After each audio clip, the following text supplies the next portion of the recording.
Sa ibang mga balita, 7 ang patay at may 30 sugatan sa salpukan ng truck at bus sa Marcos Highway sa Tuba, Benguet.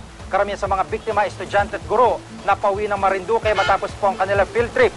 Narito po report ni Katrina Son.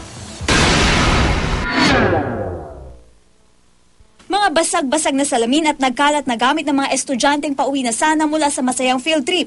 Ito ang tagpo matapos sumalpok ang bus na nirentahan ng Marinduque State College sa isang trailer truck sa kahabaan ng Marcos Highway bahagi ng Badiwan Road sa Tuba, Benguet.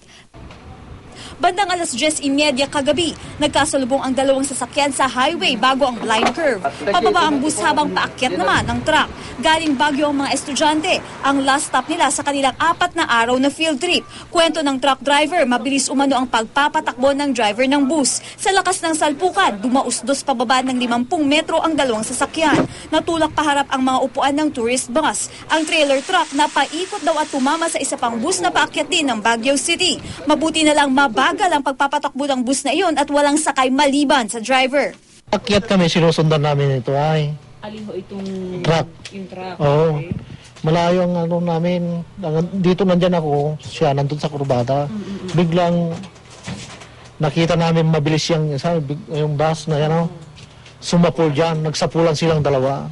Ayon sa pulisya, 4 na po ang sakay ng bus ng Marinduque State College nang mangyari ang aksidente. 33 estudyante, kasama nila ang 3 driver na halinhinan, 2 teacher at 2 tour guide. 6 sa mga biktima ang dead on the spot, 1 ang dead on arrival sa ospital. Sa mga ginamot sa Baguio General Hospital, 2 ang nasa intensive care unit.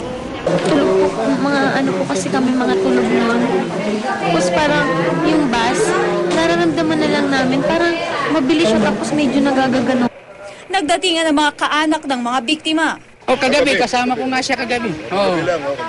Tapos sinamahan ko pa nga sa Wagwagan eh. Tapos sabi niya, uuwi daw sila ng 10 o'clock kasi balik sila ng Marinduque din. Sa Baguio Memorial Chapels dinala ang ilang labi. Si Gerald Lantoria nakausap pa raw sa cellphone ng asawang si Jenny ilang minuto bago maganap ang aksidente. Isa si Jenny sa mga teacher na namatay. Pangarap niya yung makapag-build kami ng sarili naming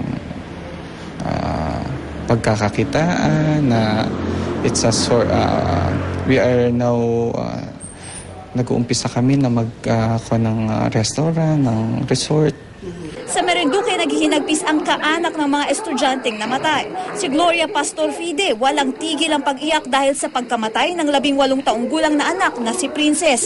Nakapag-text pa raw ang kanyang anak na malilate siya ng pag-uwi sa Lucena City. Naroon din ang ilang kaibigan ng biktima. Ayon sa pulisya, inaalam pa nila kung alin ang unang bumangga at kung merong nag-overtake sa 2 sasakyan. Binuksan na ang bahagi ng kalsada na pinangyarihan na aksidente. Katrina Son, GMA News.